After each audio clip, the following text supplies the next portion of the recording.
স্পষ্ট করে বলি, বাংলাদেশে বলা হয় শিবির রক কাটে, বলে না? এদেশের দেশ পরিচালনার শীর্ষস্থানে বসা এমন এক ব্যক্তির সঙ্গে আমার কথা হচ্ছিল। তিনি বললেন শিবির তো রক কাটে। আমি বললাম আপনি দেখছেন? কয় না, আমার তো দেখার কথা না। জানলেন কি করে? বলল যে পত্র পত্রিকায় লেখে, সব পত্রিকায় আসে সমানে রক কাটে। আমি বললাম পত্রিকার সকল কথা কি আপনি বিশ্বাস করেন? কয় সব পত্রিকায় লেখে, যখন বিশ্বাস না করে যাই কই।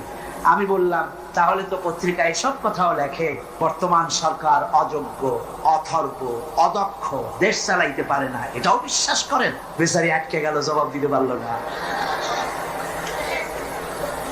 এই কথাটা কেন মাথায় ঢোকে না? একটা মানুষের রক কাটা সহজ না গুলি করে মারা সহজ? কোনটা সহজ? যেখানে অস্ত্র পাওয়া যায়, লাখ লাখ অস্ত্র পাওয়া যায় চিরবাদামের মতো, সেখানে একটা মানুষ ঠাইসা ধরিয়া তার রক্তটা কাটতে তো সময় লাগে। সে চিৎকার মারতে পারে, লোকজন ডাকতে পারে, রক কাটতে কেন গুলি করে তোমার রিবে দিতে পারে। সুতরাং আসল কথা হলো, শিবিরের মতো একটা পবিত্র ছাত্র সংগঠন থেকে গোটা নতুন প্রজন্মকে মাহরুম করার জন্য এই অপপ্রচার শুরু হয়েছে।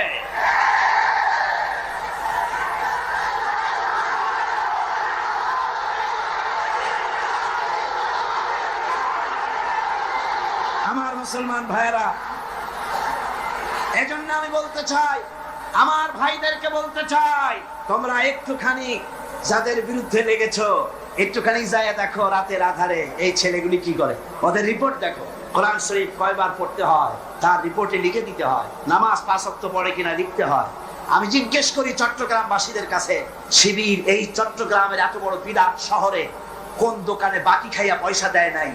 একজন বলুন। কার মেয়ের দিকে খারাপ চোখে তাকায়ছে, মেয়ে হাইজ্যাক করেছে, কাকে গুলি করেছে, কোথায় ডাকাতি করেছে? বরং আপনারা, ওরা যখন সভ্যদারি করে একটু খোঁজ নিয়ে, ওরা জানে না, এইরকম খোঁজ নিয়ে দেওয়ালের কাছে গিয়ে কান লাগাই দেখেন, কলেজের ভার্সিটির এই ছেলেগুলি, ওরা কোরআন সরাসরি পড়ে নাই, বাংলায় কোরআন হাদিস বুঝেছে, রাত্রি বেলায় কিভাবে আল্লাহর দরবারে কাঁদবে, কিভাবে তাহাজ্জুদের নামাজ পড়ে, আর কিভাবে ওদের কলিজার, ওদের ভাই 70টি নেতার কর্মী শাহাদাতের নাজরানা আল্লাহর দরবারে পেশ করেছে পর্যন্ত।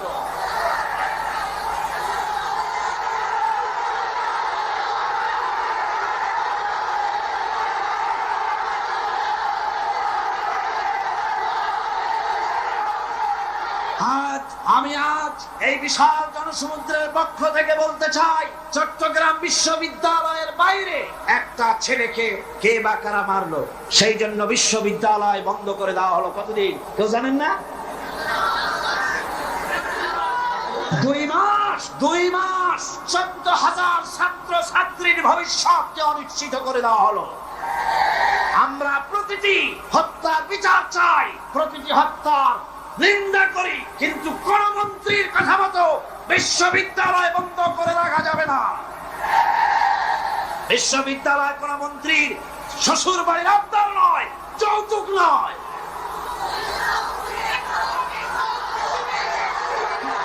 আজ চট্টগ্রামে বিবেক সম্পন্ন লোকদের কাছে আমি আপিল করে গেলাম, বিশ্ববিদ্যালয়কে খুলে দিতে হবে। এই 14,000 ছাত্র ছাত্রীদের ভবিষ্যৎকে জলাঞ্জলি দেওয়া যাবে না। আপনারা একটা কথা শুনেন, পৃথিবীতে দেশ শুধু বাংলাদেশ না, আরো দেশ আছে না? সন্ত্রাসের কারণে ভারতের ইউনিভার্সিটি বন্ধ হয়েছে বছরে কয়দিন কম, ইউরোপে কয়দিন, আমেরিকা কয়দিন, বাংলাদেশে বন্ধ হয় কেন? তার কারণ পেঁয়াজ রসুন যেমন এখন ভারত থেকে আমদানি করা লাগে, মুরগির ডিমের থেকে কসমের ডিম আমদানি করা লাগে, সুই থেকে শুরু করে প্লেনের পার্টস পর্যন্ত ভারত থেকে আনা লাগে। বাংলাদেশ এখন ভারতের কলোনি, ভারতের মার্কেট, ঠিক কিনা? সুতরাং পেঁয়াজ রসুন যেমন আমদানি করা লাগে, ডাক্তার, ইঞ্জিনিয়ার, প্রফেসর তাও যেন ভারত থেকে আনা লাগে। এই জন্য কলেজ বিশ্ববিদ্যালয় বন্ধ করে দেওয়া হচ্ছে।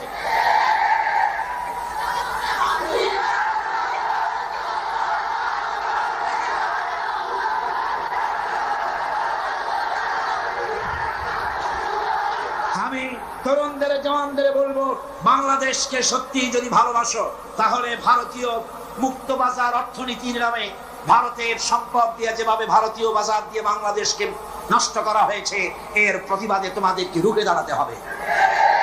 মুক্তিযোদ্ধাদেরকে বলবো, মুক্তিযোদ্ধারা তোমরা যারা জীবন দিয়ে রক্ত দিয়ে এই ভূখণ্ডকে একটা সম্পূর্ণ বাংলাদেশে পরিণত করার জন্য জীবন আর রক্তের বিনিময় দেশ স্বাধীন করেছিলেন।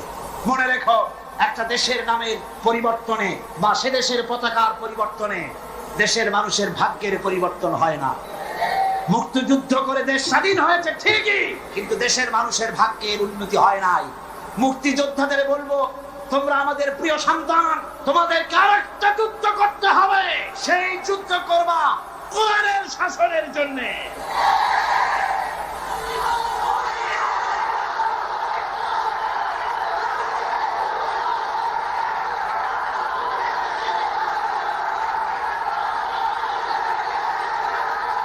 মুক্তিযোদ্ধারা সমস্ত মুক্তিযোদ্ধাদের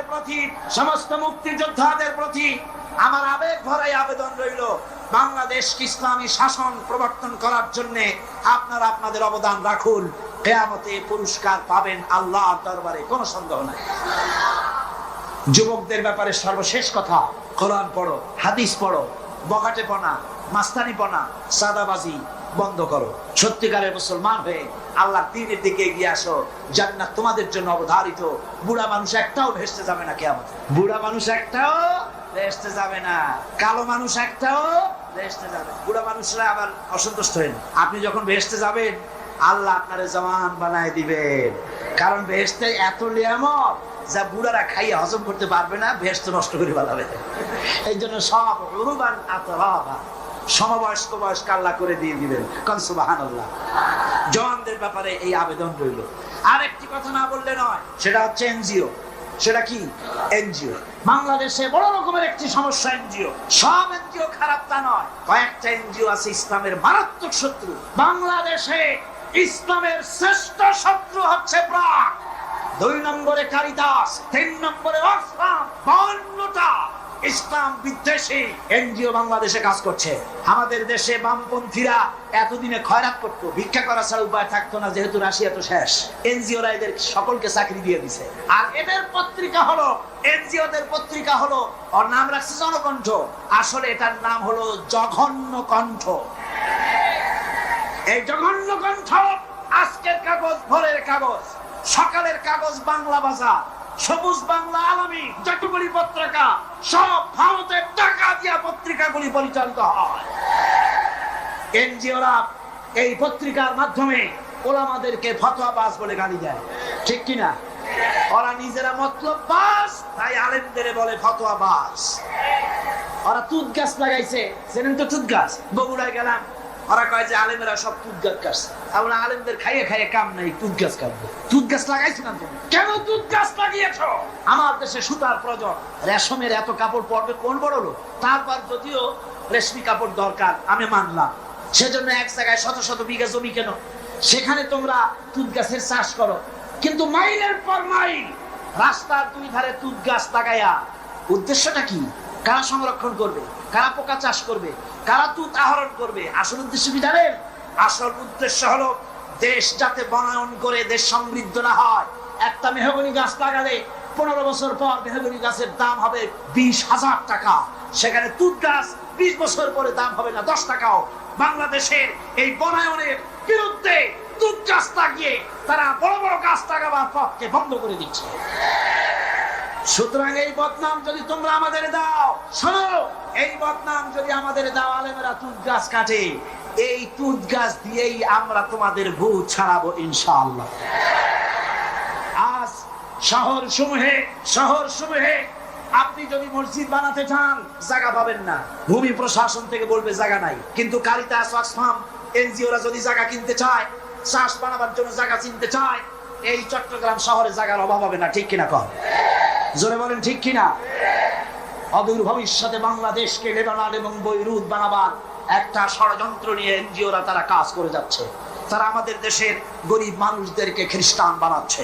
সুতরাং এনজিওরা তাদের অপতৎপরতা যদি বন্ধ না করে, তাহলে এই বাংলাদেশের 11.5 কোটি মুসলমানের মধ্য থেকে আবার টিপু সুলতানের জন্ম হবে, ফকির মজনু শাহর জন্ম হবে।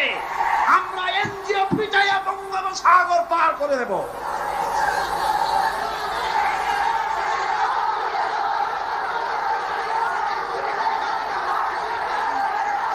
মুসলমান ভাইরা, আমাদের দেশে সব এনজিও খারাপ তা কিন্তু আমি বলি নাই। 800 এনজিও কাজ করে, তার মধ্যে 600 এনজিও বাংলাদেশ বহু ভালো ভালো কাজ করে, আর বিদেশি 200-র ভিতরে 52টা এনজিও কাজ করে ইসলামের বিরুদ্ধে। তার ভিতরে শ্রেষ্ঠ হচ্ছে প্রাণ। একটা বাড়িতে যদি 5টা ছেলে বেকার থাকে আর একটা মেয়ে আছে, বেকার 5টা ছেলেরে তারা চাকরি দেবে না, চাকরি দেবে মেয়ে লোকটাকে। কোন ঠিক কিনা? জোরে কোন ঠিক কিনা? আমাদের মেয়েদেরকে বেপরদা করেছে, মোটর সাইকেলে চড়িয়েছে, ইজ্জত নষ্ট করেছে, বাংলাদেশের পারিবারিক বন্ধনকে বিনষ্ট করেছে। সুতরাং এই শয়তানি আমরা আর চলতে দেব না বাংলাদেশে, ইনশাআল্লাহ। জোরে কোন ইনশাআল্লাহ। ভাইরা আমার, এরপরে আমার কথা হচ্ছে সাংবাদিক ভাইদের জন্য। সাংবাদিক ভাইরা যারা সাংবাদিকতা করেন, এটি একটি মহান পেশা। কোন আলহামদুলিল্লাহ। এই মহান পেশার দায়িত্ব যারা নিয়েছেন, আপনার একটা খবরে দেশের মধ্যে উত্তেজনার সৃষ্টি হতে পারে, আবার একটা বস্তুনিষ্ঠ সংবাদ পরিবেশনের কারণে উত্তেজনা প্রশমিত হতে পারে, ঠিক কিনা? সেজন্য সাংবাদিক বন্ধুদের বলবো, নিজের মত, দলের মত সংবাদ পরিবেশনায় যেন প্রভাবিত করতে না পারে, নিরপেক্ষভাবে বস্তুনিষ্ঠ সংবাদ পরিবেশনের চেষ্টা করুন। আমি দুঃখিত, এই চট্টগ্রাম এত বড় সবগুলি ন্যাশনাল পত্রিকার অফিস এখানে আছে কি নাই? আছে কি নাই? একটা মেয়ে লোকের খ্যাংটা নাচ হলে পরে পত্রিকার প্রথম পৃষ্ঠায় আসে, লক্ষ লক্ষ জনতার ঢল নামলো, তোমাদের ক্যামেরাম্যান কোথায়, তোমরা কোথায় জিজ্ঞাসা করি। সুতরাং ইসলামের সাথে দুশ্মনী করো না। সময় একদিন আসবে যেদিন তোমরা নিজেরা এসে অনুমতি চাবা একটু খবর নিয়ে যায়, ইনশাআল্লাহ। সময় আসবে ইনশাআল্লাহ, ইনশাআল্লাহ। হুজুর যখন প্রথম উমরা করতে গেলেন, চাবি চাইছিলেন চাবির দ্বার রক্ষকের কাছে, চাবি তো দিলই না, আরো গালাগালি দিয়ে দিল। সাহাবীরা বললেন, হুজুর অর্ডার দেন, ওর কল্যাণে নামাই দি। হুজুর কয় না। এরপরে যেদিন ফতে মক্কার দিন, সেই দিন চাবিওয়ালা আসছে, এসে কয়, হুজুর ঘরের মধ্যে ঢুকবেন না, এই নেন চাবি। হুজুর চাবি নিলেন, দরজা খুললেন, ভিতরে ঢুকলেন, মূর্তি ফেলাই দিলেন, নামাজ পড়লেন, বেরিয়ে এসে বললেন, নাও এই চাবি তোমার কাছে থাকবে, কোন জালিম ছাড়া এই চাবি তোমার কাছ থেকে কেউ নিতে পারবে। সুবহানাল্লাহ, এর নাম ইসলাম। আজ পর্যন্ত ওই চাবি সেই বংশের লোকের থাকে। ফাহাদের বাপেরও ক্ষমতা নাই ওই চাবি নেওয়া, কারণ রাসূল বলেছে জালিম ছাড়া এই চাবি কেউ নেবে না। সুবহানাল্লাহ। আমরা সাংবাদিক ভাইদেরকে সম্মান করি, সেই সম্মানের মূল্য দেবেন। আমরা কথা বলি জাতিকে রক্ষা করার জন্য, দেশের স্বাধীনতার সার্বভৌমত্বকে টিকিয়ে রাখার জন্য। আমরা বাজে গপ্প করি না, আজে বাজে কথা বলি না, আজে বাজে গাল গপ্প বলে সময় নষ্ট করি না। জাতির চরিত্র গঠন, দেশের সার্বভৌমত্ব রক্ষার জন্য চেষ্টা করি। দেশ যদি আক্রান্ত হয়, জীবন দেবে হ্যাঁ এই যারা বসে আছে, ঠিক কিনা? যারা বলেন ঠিক কিনা? সুতরাং কথাগুলি যথাযোগ্যতার সাথে সাংবাদিক ভাইয়েরা পরিবেশন করুন। আপনাদের জন্য এটাই রইল আমার আবেদন। এরপরে আমি বলবো, ওলামা সমাজের ব্যাপারে কথা বলবো। বক্তৃতা শেষ করে নিয়ে আসছি, মুনাজাতের দিকে এগিয়ে যাচ্ছি। ওলামাদের ব্যাপারে বলবো, ওলামা হাজারা, আপনারা হচ্ছেন দ্বীনের আমানত আপনাদের কাছে। আলহামদুলিল্লাহ, এই মাহফিলে আমি যদি হাত উঁচু করতে বলি, কয়েক হাজার আলেম উস্তাদ এখানে আছে। এমনকি মাহফিলের ভিতরে মঞ্চে জায়গা দেওয়া তো সম্ভব না। আমারে যারা পড়াইতে পারে, আমি যাদের জুতা বহন করার যোগ্যতা রাখি না, এরকম বড় বড় আলেম এই মাহফিলের মধ্যে বসা আছে। কোন সুবহানাল্লাহ, জোরে কোন আলহামদুলিল্লাহ। আমি ওলামাদের খেদমতে আরজ করব, আসুন আমরা এক হই, ন্যাক হই, ঐক্যবদ্ধ ভাবে গোটা জাতিকে সহি রাহনুমাই দেওয়ার তৌফিক আল্লাহ যেন আমাদের দেন। জোরে কোন আমিন। ওলামাদের মধ্যে গালাগালি দেওয়া, ফতোয়াবাজি করা, এগুলি বন্ধ করে দিতে হবে। এগুলো আগের থেকে অনেক কমছে, ঠিক কিনা? কোন কমছে কিনা? আলহামদুলিল্লাহ, অনেক কমেছে। আগে তো খালি কইতো কাফের, ও কাফের, সে কাফের, ওর যে কাফের মনে না করে সেও কাফের, ওই কাফের মরলে পরে কবরে যে ঘাস হয়, সেই ঘাস যে গরুতে খায় সে গরুও কাফের। আবার সিলেটে আছে দললিন আর জল্লিন নিয়ে ঝগড়া। হায় রে কপাল, এমন ঝগড়া দললিন আর জল্লিন। কোন কিয়ামতে কি আল্লাহ জিজ্ঞেস করবে যে তুমি দললিন না জল্লিন? কোন জিজ্ঞেস করবেন? একজন পীর সাহেব মার খাইলেন, জন্মের মার খাইলেন, উনি দললিনের জল্লিন ওলারা পিটাইছে। তারপরে পীর মার খাইলে মুরিদদের অবস্থা কি হয় তা তো বুঝে। পরের দিন হাট বার ছিল, মারামারি লাগে। এ বলে তুমি কি কয়? আমি দললিন। আমি তো দললিন। পিটির উপরে দিল বসায়। হাট বারের মার লোকেরা কয়, ভাই তুমি আমার ধামাটা ধরো, আমার কিলটা দিয়ে আসে। একটা শুকনা ছেলে, সে বলতেছে, আল্লাহ আমি যেন আমি গরিব মানুষ, শুকনা মানুষ, আমি যেন কোনো দলের সামনে পড়ি না, আমার একটু বাড়ি তুমি পুষাই দাও। এই বলে মারামারি সারা বাজারে মায়ের দোকানের গলি দিয়ে আসতে বাইর হয়েছে যেন কেউ না দেখে, কিন্তু কপাল খারাপ, দুই দিক দিয়ে দুইজন এসে দুই হাত ধরছে। একজনে বলে এই বেটা কি বল, আমি কিন্তু জল্লিন, তুই কি? ওই হাত যে ধরছে সে কয় আমি কিন্তু জল্লিন, সাবধান হয়ে কথা বলবি, তুই কি? যুবক ছেলে কয় ভাই আল্লাহর কসম আমি মোটে নামাজই পড়ি না। সামান্য সামান্য জিনিস নিয়ে ফতোয়াবাজি করা, গালাগালি করার কোনো মানে হয় না। ওলামায়ে কেরামদেরকে আজ এগিয়ে আসতে হবে, নেতৃত্ব হাতে নিতে হবে। বাংলার জনগণ তাকিয়ে আছে ওলামাদের দিকে। কোন আলহামদুলিল্লাহ, জোরে কোন আলহামদুলিল্লাহ। আলেমদেরকে ঐক্যবদ্ধ হওয়ার তৌফিক আল্লাহ দান করুন। তবে একটা ষড়যন্ত্র থেকে আমি জাতিকে হুঁশিয়ার করে দিতে চাই, সেটা হলো অনেক লোক আমাদের দেশে বিদেশ থেকে আসেন, নামের আগে ওলিয়ে কামেল লেখেন, আওলাদে রাসূল লেখেন, হেদায়ে মিল্লাত লেখেন, আমার দেশে নসিহত করতে আসেন, কিন্তু নিজের দেশে বাবরি মসজিদ যখন ভেঙে গেল একটা টু শব্দ করার সাহস হয় না। আদমের মুম্বাই, কর্ণাটক, দিল্লি, মাদ্রাস, আহমেদাবাদ, ক্যালকাটা, আসাম, মুর্শিদাবাদ, হাজার হাজার মুসলমানের রক্তের বন্যা বয়ে যায়। কংগ্রেসের পা চাচা উলা বাংলাদেশে ওলিয়ে কাবের হিসাবে আমরা মেনে নিতে পারি না। যদি বাপের ছেলে হও তাহলে ইন্ডিয়ান পার্লামেন্টে দাঁড়ায় বলো নরপশুরাও, ওটা নরসীমা না, নরপশু। আমরা খুশি হতাম যদি বলতে পারতেন তোমার এই পার্লামেন্টে জিন্দেগিতে আর একটা মুসলমান আসবে না যতক্ষণ 24 ঘন্টার ভেতরে এই মসজিদ যদি বানায় না দাও বাবরি মসজিদ। বাপের বেটা হও, নিজের দেশের কথা বলো। আমার দেশে অলির অভাব নাই, আলেমের অভাব নাই। আজকে মানুষকে ফাঁকি দেওয়া, প্রতারণা করা বরদাস্ত করা হবে না, বরং টাকা দিয়ে আমার দেশের রাজনীতির ভিতরে তারা নাক গলাতে আসে। ঠিক কিনা কর, জোরে বলেন ঠিক কিনা? ইন্ডিয়ার এই ষড়যন্ত্র থেকে গোটা জাতিকে এবং উলামায়ে কেরামকে আমি সচেতন করে দিতে চাই। বন্ধুগণ, আল্লাহ তার জাতিকে, তার সম্প্রদায়কে ডেকে বলেছেন, হে আমার জাতি, হে আমার সম্প্রদায়, এক আল্লাহর গোলামি করো, তিনি ছাড়া তোমাদের কোনো ইলাহ নাই, প্রভু নাই, মাবুদ বলে কেউ নাই। এভাবে করে কোরআনে কারীম একজন একজন করে নবীদের নাম উচ্চারণ করে আল্লাহ পাক শুনিয়ে দিলেন, শোনো, লাকাদ আরসালনা নূহান ইলা কওমিহি ফাকালা ইয়া কওমি ইবুদুল্লাহা মা লাকুম মিন ইলাহিন গায়রু।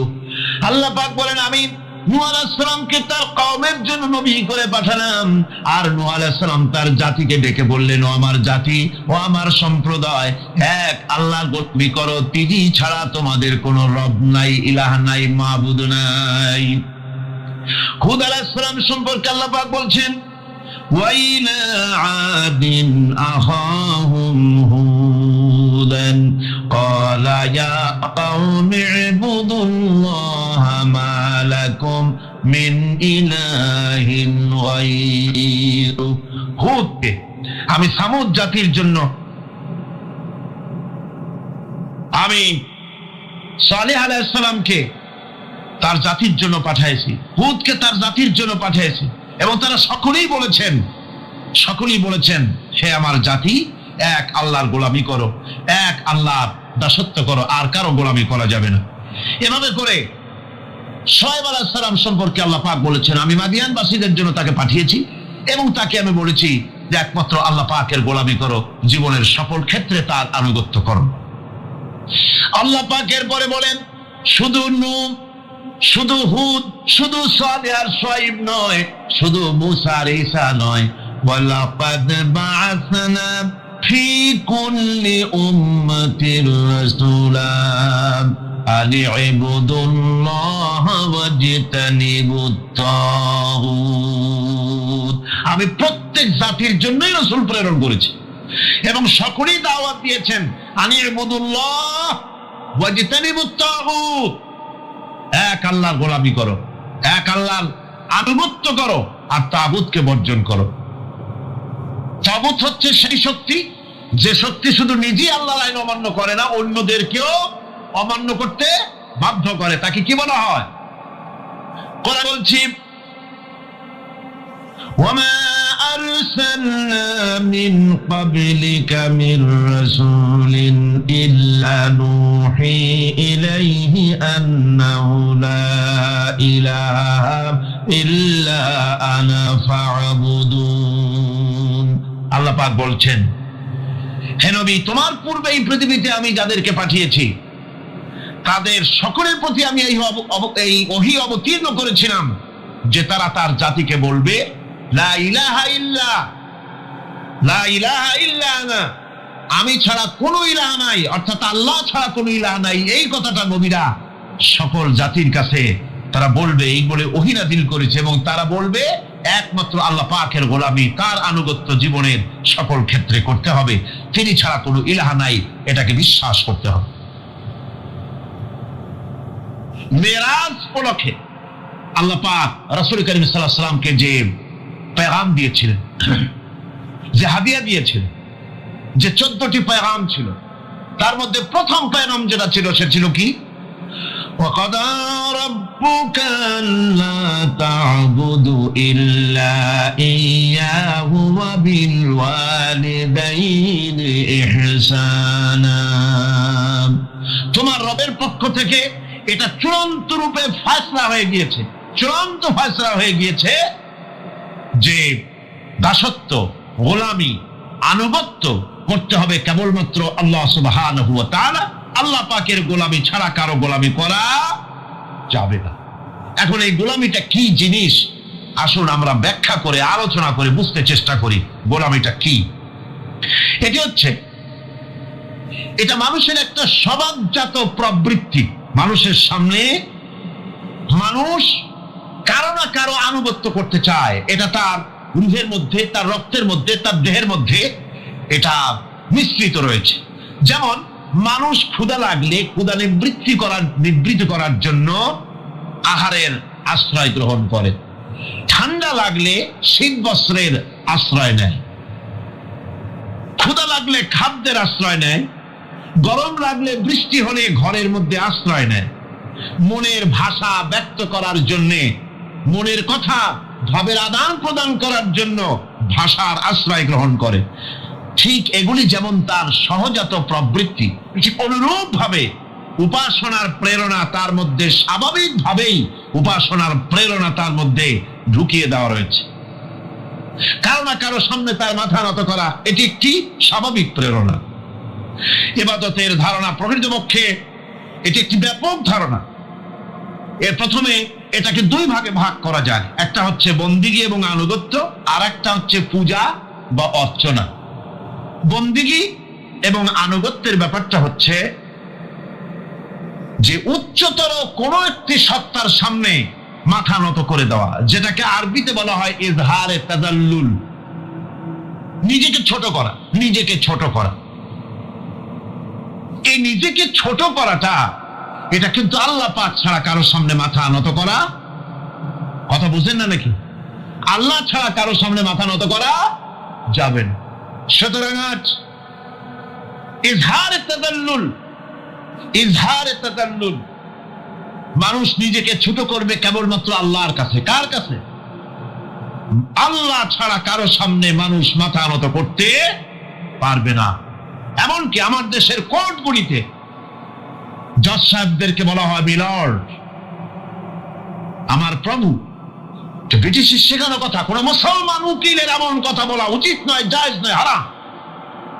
এ ধরনের কাস্টমস, এ ধরনের ট্র্যাডিশন উৎখাত করা উচিত। মাননীয় স্পিকার, মাননীয় জজ সাহেব, সম্মানিত জজ সাহেব এভাবে বলতে পারে, কিন্তু আমার প্রভু, প্রভু তো মুসলমানের একজন। প্রভু কয়জন? তার নাম কি? এই 60 জনে কইলেন আল্লাহ। আল্লাহর নাম নিতে দুঃখ লাগে, ভয় করে, লজ্জা করে, চিল্লায় কোন প্রভু কে? আল্লাহ সুবহানাহু ওয়া তাআলা। সুতরাং তার সামনে মাথা নত করতে হবে। এখন বন্দিগি বা আনুগত্য, আমি এই জিনিসটা একটা দৃষ্টান্তের মাঝে আপনাদের সামনে পেশ করতে চাই। খুবই গুরুত্বপূর্ণ বিষয়, আপনারা শুনলে আশা করি আল্লাহ পাক আমাদেরকে ফায়দা দান করবেন। আমি দোয়া চাই এই গুরুত্বপূর্ণ বিষয়টি যেন গুছিয়ে আপনাদের সামনে পেশ করতে পারি, আল্লাহ পাক যেন তৌফিক দান করেন। এই আনুগত্যটার একটা দৃষ্টান্ত ভাবে দেওয়া যায়, যেমন চাকর মনিবের আনুগত্য করে। চাকর কার আনুগত্য করে? মনিবের। মনিব যা বলে চাকর সেগুলিকে মান্য করে। এটাকে আরেকটু বড় করে যদি দেখতে চান তাহলে এভাবে বলা যায়, জনগণ, একটা দেশের জনগণ সরকারের আনুগত্য করে। সরকার যা বলে সরকারের আনুগত্য করে। মানুষ তার নিজের অজান্তেও কোর্টে, কাছারিতে, আদালতে, রাস্তায়, নৌকায়, স্টিমারে, প্লেনে, শিক্ষাঙ্গনে, সর্বত্র একটি দেশের জনগণ একটা সরকারের আইন নিজের অজান্তেই মেশিনের মতো পালন করে চলে, ঠিক কিনা? এই দৃষ্টিতে যে পরিমাণ লোক কোন সরকারের কর্তৃত্ব সীমায় বাস করে এবং তারা আইনের অনুবর্তন করে, তাদের সম্পর্কে আমরা বলতে পারি জনগণ অমুক সরকারের আনুগত্য করছে। আর এটাকে যদি আরবিতে বলেন তাহলে বলা যায় এভাবে, জনগণ অমুক সরকারের ইবাদত করছে, আনুগত্য করছে, দাসত্ব করছে, গোলামি করছে। এবার এই ধারণাটিকে আরো একটু প্রশস্ত করে নিন, তাহলে আপনি দেখতে পাবেন, প্রথমে বললাম মনিবার চাকর, তারপর বললাম জনগণ আর সরকার। এবার এই দৃষ্টিকে আরো প্রশস্ত করে দিয়ে বিশ্বের দিকে তাকান, মহা শূন্যের দিকে তাকান। গাছপালা, তরু লতা, কীট পতঙ্গ সব যেন কারো আইন মেনে চলছেই তো মনে হয়, নাকি কন? এবার শুনুন আল্লাহ পাক কি বলছে। আল্লাহ রাব্বুল আলামিন বলেন, আফাগায়রা দীনিল্লাহি ইয়াবগুন ওয়ালাহু আসলামা মান ফিস সামাওয়াতি ওয়াল আরদি তাওআন ওয়া কারহা। আফাগায়রা দীনিল্লাহি ইয়াবগুন, তোমরা কি আমার দেওয়া জীবন ব্যবস্থাকে ছেড়ে দিয়ে অন্যের তৈরি করা কোন ব্যবস্থা তালাশ করো? ওয়ালাহু আসলামা মান ফিস সামাওয়াতি ওয়াল আরদ, অথচ আকাশে যা আছে, জমিনে যা আছে, সব কিছু আনুগত্যের মস্তক আমার সামনে মাথা নত করে দিয়েছে। সুবহানাল্লাহ ওয়া বিহামদিহি, ঠিক কিনা? একটি ধূলি কণা থেকে শুরু করে নক্ষত্র লোক অবধি যা কিছু আমরা দেখতে পাই, যা দেখি না, সব হুকুম মানে কার? এই আইনের বৃদ্ধাচারণ করার ক্ষমতা কারো নাই।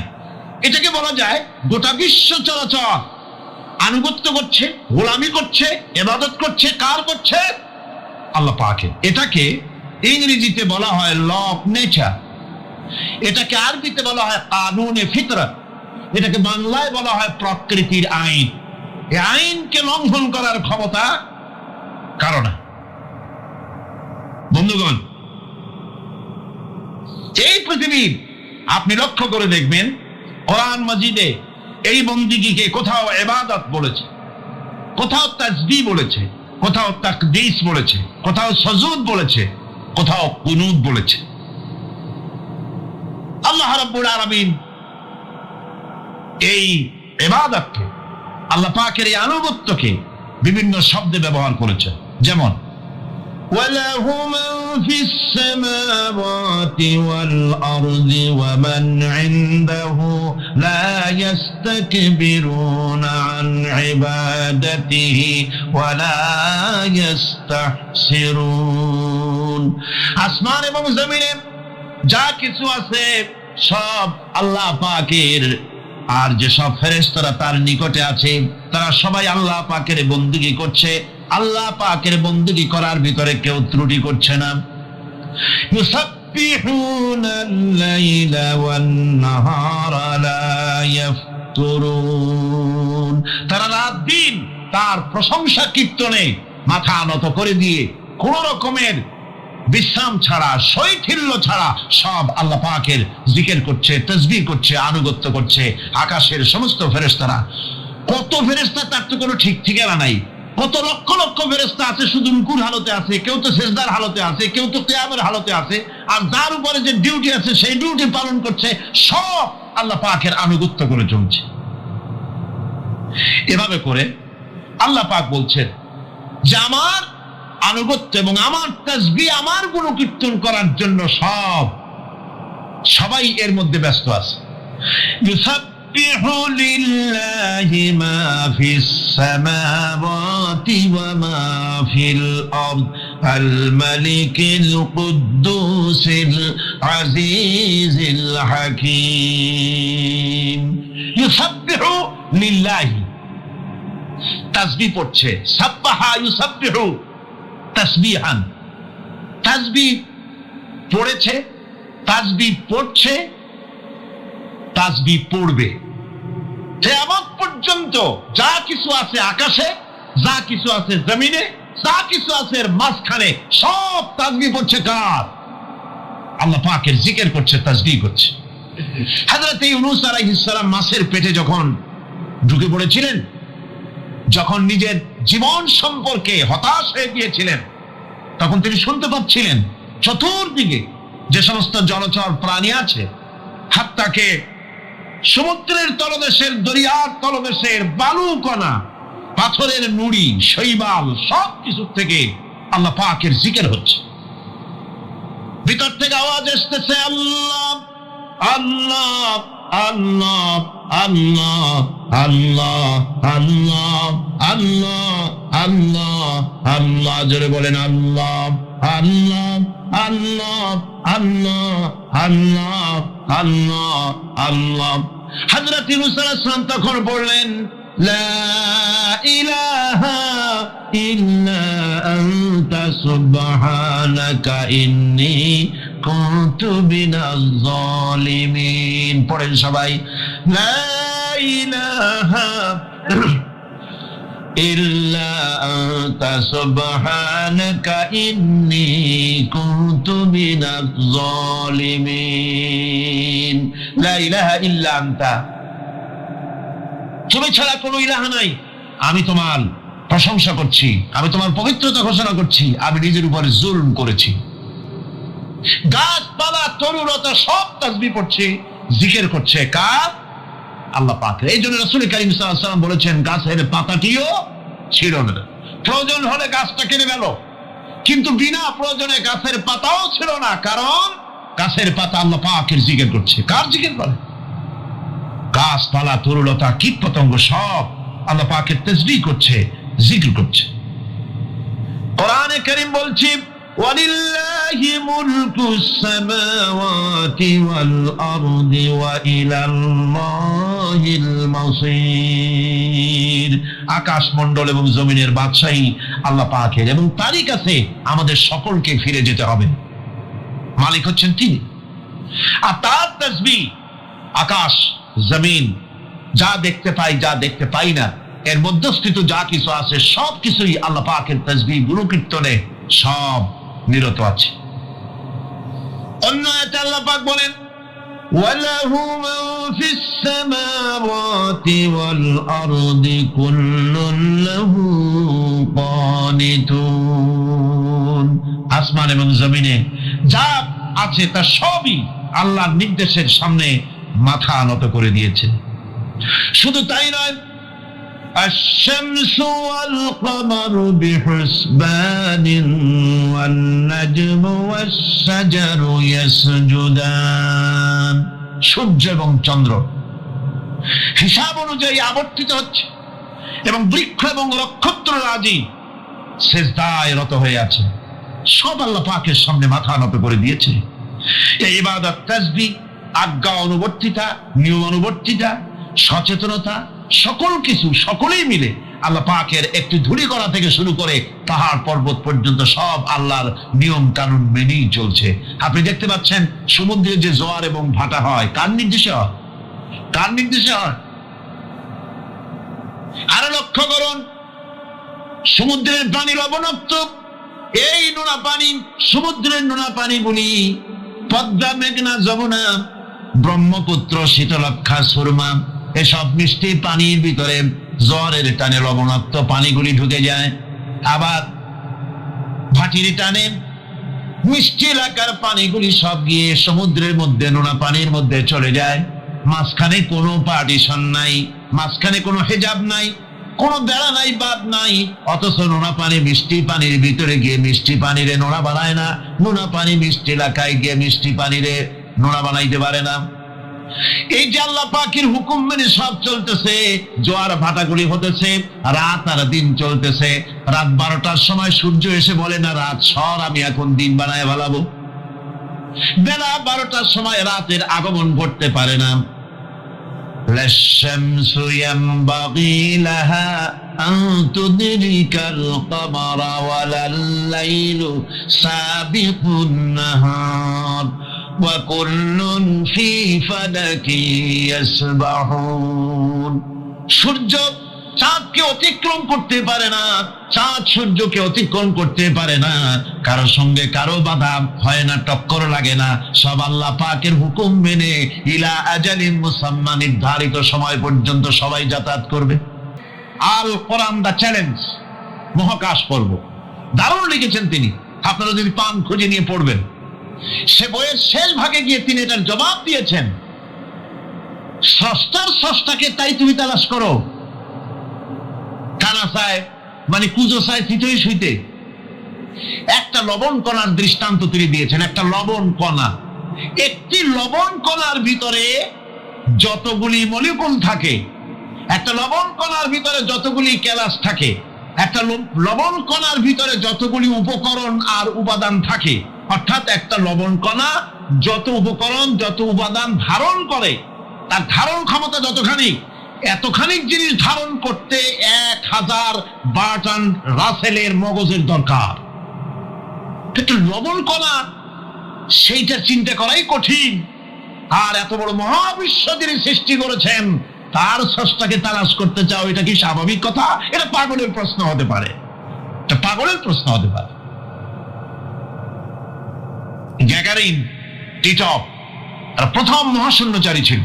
গ্যাগারিন বেটা মহাশূন্য ঘুরি টুরি আসা কয় কি, কয় যে মুসলমানেরা যারে কয় আল্লাহ, হিন্দুরা যারে কয় ভগবান, খ্রিস্টানরা যারে কয় গড, মহাশূন্য এত ঘুরলাম, আল্লাহরও দেখলাম না, ভগবানও দেখলাম। আজিব তামাশা। তুমি তো তোমার শরীরটাই দেখো না, তোমার শরীরটাই তো তুমি দেখতে পাও না। তোমার মাথার তালুটা কেমন তা কি দেখছো কখনো? আয়না নিচের দিকে দিয়ে ঠ্যাং উপরের দিকে দিয়ে তাকাইলে যদি দেখো মাথার তালু কেমন। নিজের ঘাট দেখো না, পিঠ দেখো না, নিজের হিপ দেখতে পারো না। আয়না টায়না সাইড বাসখান না নিয়ে দেখার উপায় নাই কোন জায়গায় কি আছে শরীরে। নিজের শরীরটাই দেখো না, কত বড় সাহস! এই শরীরের স্রষ্টাকে দেখতে চাও? লা তুদরিকুহুল আবসার। কোন দৃষ্টি শক্তি তাকে মুহাইয়া করতে পারবে না। তার দৃষ্টি সকলকে আয়ত্ত করবে, কিন্তু পৃথিবীর কোন দৃষ্টি শক্তি তাকে আয়ত্তের ভিতরে নিতে পারবে না। মুসা আলাইহিস সালামের মতো পয়গম্বর, তিনি বলেছিলেন রব্বি আরিনি, রব্বি আরিনি, আল্লাহ আমি তোমারে দেখতে চাই। আল্লাহ পাক বলেছেন লান তারানি, কখনোই দেখতে পারবা না। সুবহানাল্লাহ বিহামদিহি। সুতরাং এই পৃথিবীর সবকিছু ইঙ্গিত করে যে একজন আছেন। এই ফুলের সৌন্দর্য যিনি দিলেন, ফুল দেখা যায়, সৌন্দর্য দেখা যায়, কিন্তু গন্ধ দেখা যায় না। এই পানির মিষ্টতা, মিষ্টি পানি, ফুলের গন্ধ, জোনাকি পোকার আলো, এই যে সুন্দর সুন্দর জিনিস দিয়ে আল্লাহ পাক এই বিশ্বকে সজ্জিত করেছেন, এ সব কিছুই ইঙ্গিত করে নিঃসন্দেহে একজন আছেন। আর যিনি আছেন তার নাম হচ্ছে কি? আল্লাহ। জোরে বলেন তিনি কে? আল্লাহ। এখন এই স্রষ্টাকে চিনতে মানুষের বড্ড হয়রানি স্রষ্টাকে চেনার জন্য। এই স্রষ্টাকে খোঁজার জন্য, চেনার জন্য মানুষ শক্তি পূজা আরম্ভ করলো। ওই যে আমি আগে বলেছি, মানুষের মধ্যে একটা স্বাভাবিক প্রেরণা এই কারো না কারোর সামনে মাথা নত করে দেবে। সেজন্য মানুষ, কেউ তো আগুনকে পূজা করলো, আগুনের ভিতরে শক্তি আছে বলে আগুনের সামনে মাথা নত করে দিল, পাহাড়ের সামনে মাথা নত করে দিল, মূর্তি বানাইয়া মূর্তির সামনে মাথা নত করলো, কাঠের মূর্তি, মাটির মূর্তি বানাইয়া তার সামনে মাথা নত করে দিল। এগুলির সামনে যদি তুমি মাথা নত করলে, এগুলি কি মাছির মতো একটা ছোট্ট প্রাণীও বানাতে পারবে? এই চ্যালেঞ্জ কার? আল্লাহ পাকের। কোরআন শরীফে আল্লাহ পাক বলেছেন, নবী ওদের বলেন, ওরা কি মাছির মতো ছোট্ট একটা প্রাণী বানাতে পারবে? পারবে না। এমনকি ওদের সামনে যে খাদ্যগুলি রাখা হয়, মূর্তি বানায়া সামনে যে খাদ্য রাখা হয়, এই খাদ্যের উপরে যদি মাছি পড়ে, খাবারগুলি উড়াই নিয়ে যায়, অথবা ওদের নাকের উপর এসে যদি মাছি এসে পড়ে, এই মাছিটাকে এতগুলো হাত সাথে একটা টোকা দিয়ে একটা মাছিকে উড়াই দিতে পারবে না। পারবে না। সুতরাং বুঝতে হবে, একথা বুঝতে হবে, স্রষ্টাকে তালাশ করতে গিয়ে মানুষেরা আগুনের পূজা করলো, পাথরের পূজা করলো, গাছের পূজা করলো, মাছের পূজা করলো, সাপের পূজা করলো, বাঘের পূজা করলো, শেষ পর্যন্ত সেক্সুয়াল অর্গান, এটার বাংলা করলাম না, এটারও পূজা করলো। এটাকে একটা শক্তির প্রতীক মনে করে এটার সামনেও মাথা নত করলো। বন্ধুগণ, মাটির পূজা করলো, জমিনকে নিজের মা মনে করে এটার পূজা করলো। অথচ আল্লাহ পাক পরিষ্কার করে বলে দিয়েছেন, লা ইলাহা ইল্লা আনা ফা'বুদুন, আমি ছাড়া কোনো ইলাহা নাই, আল্লাহ ছাড়া কোনো ইলাহা নাই। কোরআনে কারীম বলছে, ইন্নাল্লাযীনা তাদউনা মিন দুনিল্লাহি ইবাদুন আমসালুকুম। আল্লাহ পাক বলেন, আমাকে বাদ দিয়ে তোমরা যার সামনে মাথা নত করো, যার সামনে পূজা করো, অর্চনা করো, বন্দিগি করো, ওটা তোমার মতো আমার আরেকটি গোলাম। তুমি যেমন আমার গোলাম, ওটাও আমারই গোলাম। এই আল্লাহ সুবহানাহু ওয়া তাআলা তিনি বলছেন, আমাকে বাদ দিয়ে যার সামনে মাথা নত করো, ও আমার গোলাম। সূর্য কার গোলাম? চন্দ্র কার গোলাম? সাপ বলেন, বাঘ বলেন, আগুন বলেন, সব কার গোলাম? এগুলি সব কার কথা শোনে? আগুন যতই পূজা করেন, আগুনের মধ্যে আপনি পড়লে আগুন কি ছাড়বে না। তবে হ্যাঁ, আগুনের মালিক যদি বলে তাহলে ছাড়িয়ে দিবে, ঠিক কিনা? ইব্রাহিম আলাইহিস সালামকে আগুনের ভিতরে যখন ফেলে দেওয়া হচ্ছে, ফেরেশতা বলতেছিল, আমার কাছে সাহায্য চাও, আগুন থেকে বাঁচায় দেই। হযরত ইব্রাহিম বলেছিলেন, আমার তো পরীক্ষা হতেছে, ইমতিহান হতেছে, আমাকে ডিস্টার্ব করো না, আমি তোমার কাছে কেন সাহায্য চাইবো? আমি আগুনে পুড়লে পরে আমার মাবুদ, আমার খোদা, আমার আল্লাহ, তিনি যদি খুশি হন, তাহলে আমার এমন আল্লাহকে খুশি করার জন্য 1000 বার পড়তে রাজি আছি। তোমার কাছে কেন সাহায্য চাইবো? আমি তো অন্ধ, আল্লাহর ইবাদত করি না, যিনি আমার দুঃখ দুর্দশা নিজের চোখে না দেখেন। আগুনের মধ্যে পড়ে গেলেন। আল্লাহ পাক আগুনকে অর্ডার করে দিলেন, ইয়া নারু কুনি বারদাও ওয়া সালামান আলা ইব্রাহিম। আগুন, আমার ইব্রাহিমের জন্য ঠান্ডা হয়ে যা, শান্তি দাও, ঠান্ডা হয়ে যা। তাহলে দেখা গেল আগুনের মালিক হচ্ছেন আল্লাহ পাক। আজও যদি কোনো পূজা করা লাগবে না আগুনের পূজা করা তো হারাম। আগুন হচ্ছে আল্লাহর গোলাম, আল্লাহর সৃষ্টি, এটা হচ্ছে মাখলুক, আল্লাহ হচ্ছেন খালিক। বিশ্ব কবি সম্রাট আল্লামা ডাক্তার ইকবাল কি সুন্দর করে বলেছেন, আজ ভি হো জো ইব্রাহিম কা ইমা पैदा, आज भी हो जो इब्राहिम का इमाम पैदा, आग कर सकती है एक अंदाज गुलिस्तान पैदा। ইব্রাহিমের ঈমান যদি আজও কোথাও হয় বিদ্যমান, করতে পারেন অগ্নিকুণ্ডে খুবসুরত এক গুলিস্তান। এখনো যদি ইব্রাহিমের ঈমান যদি কারো মধ্যে জাগ্রত হয়, আর তাকে যদি আগুনে ভালানো হয়, সে আল্লাহ আজও আছেন না নাই? আছে কিনা? আল্লাহু লা ইলাহা ইল্লা হুয়াল হাইয়ুল কাইয়ুম। পড়েন সবাই, আল্লাহু লা ইলাহা ইল্লা হুয়াল হাইয়ুল কাইয়ুম। তিনি সদা জাগ্রত, তিনি চিরঞ্জীব। সুতরাং মহান শক্তিধর আল্লাহ পাক, তার হচ্ছে সব গোলাম। তুমি গোলাম হইয়া আর এক গোলামের কাছে হাত পাতো, সে তোমার কিচ্ছু দিতে পারবে না। আমি দৃষ্টান্ত দিদি গিয়ে বলি, একজন ভিক্ষুক, সে যদি আর একজন ভিক্ষুকের কাছে গিয়ে বলে, ভাই আমারে 10টা টাকা দাও, সে 10 টাকা পাবে কই? সারাদিন খরচ করে পাইছে মোটে 5 টাকা, তোমার তো 10 টাকা দিতে পারবে না। ও ভিক্ষুক, তুমিও ভিক্ষুক। সুতরাং গোটা বিশ্ববাসী হচ্ছে আল্লাহ পাকের কাছে ভিক্ষুক। সবগুলি কি? ভিক্ষুক। হোক, প্রধানমন্ত্রী হোক, প্রেসিডেন্ট হোক, প্রধান সেনাপতি হোক, আল্লাহ পাকের দরবারে এগুলি কিচ্ছুই না। গোলাম, এগুলি সব কি? গোলাম আর গোলাম। সুতরাং মাথা নত করা যাবে না কারো সামনে। এই প্রকৃতি, এই নেচার শেখাচ্ছে একজন আছেন, সেটাকে বুঝতে হবে। বোঝার জন্য আল্লাহ কি দিয়েছেন? কি বোঝার জন্য আল্লাহ পাক মানুষকে ব্রেন দিয়েছেন, বিবেক দিয়েছে, শোনার জন্য কান দিয়েছে, দেখার জন্য চোখ দিয়েছে।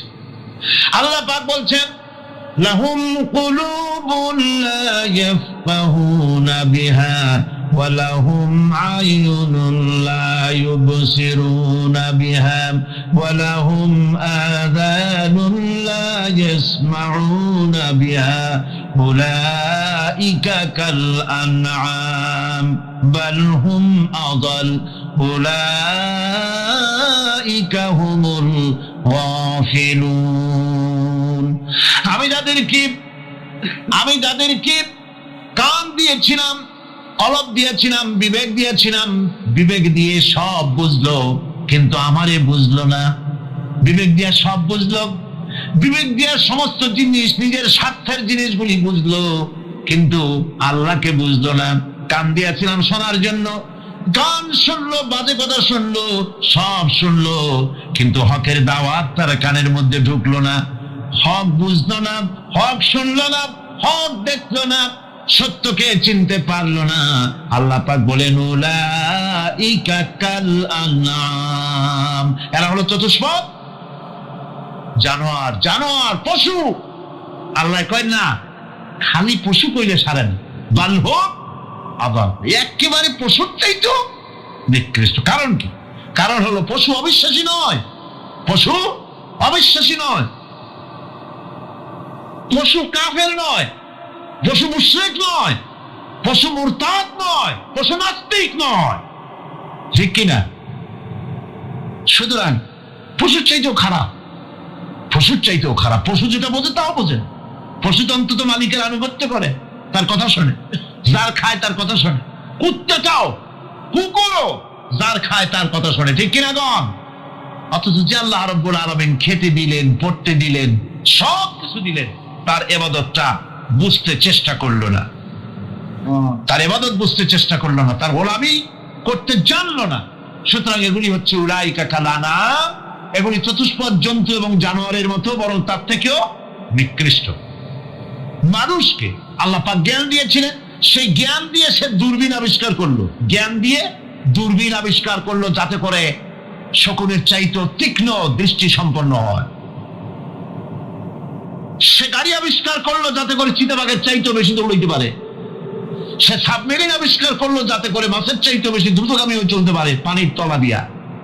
এ সব কিছুই করলো, কিন্তু তার মনুষ্যত্বকে বাড়াইতে পারলো না, মনুষ্যত্বকে বাড়াতে পারলো না। এই মনুষ্যত্বই ছিল সবচেয়ে বড় জিনিস।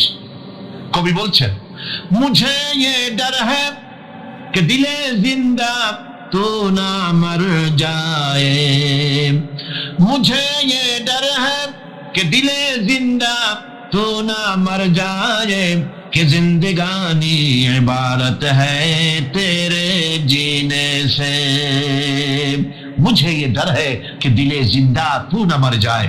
আমার এই ভয় হয়, হে আমার জীবন্ত আত্মা, তোর না অপমৃত্যু হয়ে যায়। কারণ তোর যদি অপমৃত্যু হয় তাহলে আমার তো বেঁচে থাকার কোনো লাভ নাই। আমরা তো আমাদের আত্মা, জীবিত আত্মাকে মেরে ফেলছি, জীবিত আত্মাকে মেরে ফেলছি, আত্মাকে বিকশিত করছি না। আত্মাকে বিকশিত করতে হবে। এই আত্মা বিকশিত হবে কিভাবে? সব জিনিসের খাবার আল্লাহ পাক এই জমিনে তৈরি করেছেন, ঠিক কিনা কর? সকলের খাবার এই জমিন। মানুষ যেহেতু তৈরি হয়েছে এই মাটি দিয়ে, সেই জন্য আল্লাহ রাব্বুল আলামিন মানুষের খাবার মাটি দিয়ে তৈরি করে দিয়েছেন। কলা দিয়েছেন, কচু দিয়েছেন, আলু দিয়েছেন, মূলা দিয়েছেন, তাল দিয়েছেন, বেল দিয়েছেন, মাছ দিয়েছেন, তরকারি দিয়েছেন, পনির দিয়েছেন, দুধ দিয়েছেন, গোশত দিয়েছেন। খাবারের কোনো অভাব রাখেন নাই, সব মাটি দিয়েছে। কিন্তু যেটা আমাদের ভিতরে, যে আত্মাটা আমাদের মধ্যে, যে আত্মা থাকলে পরে বাঁচি, আত্মা না থাকলে পরে মরে যায়, সেই রুহের খাবার আমরা কেউ দিতেছি না। রুহটা কি? আল্লাহ পাক বলছেন, নবী আপনাকে প্রশ্ন করা হয় ওয়ায়াসআলুনাকা আনির রূহ কুলির রূহু মিন আমরি রাব্বি। নবী হে, প্রশ্ন করা হয় রূহ কি জিনিস? এর জবাব হচ্ছে এই বলে দিন, রূহ হচ্ছে আল্লাহর একটু অর্ডার, একটু হুকুম তোমার ভিতরে কাজ করছে। ওই রূহেরও কিছু খাবার আছে, ওই রূহেরও কিছু খাবার আছে। সেই রূহকে খাবার জমিনে তৈরি হবে না। রূহ গোশত খাবে না, পনির খাবে না, দুধ খাবে না, সর খাবে না, ফল খাবে না, কি খাবে? রূহের খাবার। যেহেতু রূহ এই পৃথিবীতে তৈরি হয় নাই, রূহ এসেছে আলমে আরওয়াহ থেকে, সেজন্য রব্বুল আলামিন রূহের খাবার পাঠিয়েছেন রূহ মাহফুজ থেকে। আল্লাহ পাক কোরআনে কারীমকে রূহের খোরাক করে পাঠিয়েছেন। রূহকে যদি বাঁচাতে চান তাহলে তার একমাত্র খাদ্য হতেছে তেলাওয়াতে কোরআন। তেলাওয়াতে কোরআন যত তেলাওয়াত করবেন ততই মজা লাগবে। সুবহানাল্লাহ, কোন সুবহানাল্লাহ। একটু হারাম শরীফ থেকে বেড়ায় আসেন। টাকা পয়সা যাদের আছে তাদের বলছি, পয়সা করি যাদের আছে, সিঙ্গাপুর বেড়ায়। আর সিঙ্গাপুর বেড়ায় করবা কি? মার্কেটিং ছাড়া আর কিছুই নেই। সিঙ্গাপুর, ব্যাংকক, হংকং এই সমস্ত জায়গায় ঘুরে টুরে আসে খুব বেশি আসছে। টাকা নষ্ট করে লাভ নাই, বরং পয়সা করে যদি আল্লাহ দিয়ে থাকেন হস্ত করবেনই। পয়সা করে বেশি থাকলে রমজান মুবারকে উমরা করে এসেন। রাসূল করিম সাল্লাল্লাহু আলাইহি ওয়াসাল্লাম বলেছেন, যে ব্যক্তি রমজান মুবারকে উমরা করলো সেজন্য আমার সাথে হজ আদায় করলো। কেন বল? এই জন্য বললাম, আল্লাহ পাক আমাকে কয়েকবার নসিব করেছেন। সেখানে যখন রমজান মুবারকে যখন তেলাওয়াত হতে থাকে তারাবিহের ভেতরে, মনে হচ্ছে যেন আকাশ থেকে ওই নাজিল হতেছে। মানুষের চোখের পানি, নাকের পানি একাকার হয়ে যায় হারাম শরীফের ভিতরে। সেখানে তো মোনাজাত সারা বছর মোনাজাত হয় না, মোনাজাত হয় রমজান মুবারকে বেতেরের নামাজের ভিতরে। বেতেরের নামাজের ভিতরে ইমাম সাহেব হাত তুলে মোনাজাত করেন। অন্তত 8 থেকে 10 লক্ষ মানুষ হজের মৌসুমের মতো কাঁদতে কাঁদতে পাগল হয়ে গেল। কোরআন কি মজা! কোরআন হচ্ছে